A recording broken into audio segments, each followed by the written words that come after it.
Библия говорит, что все серебро, все золото, оно принадлежит Богу.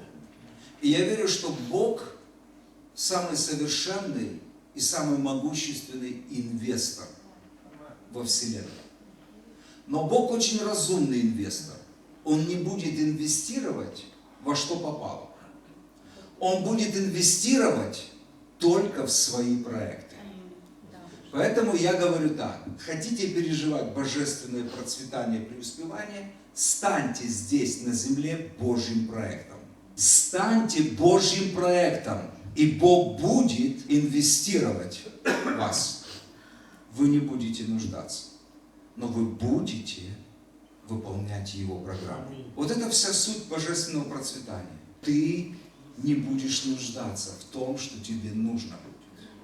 И ты станешь благословением для других.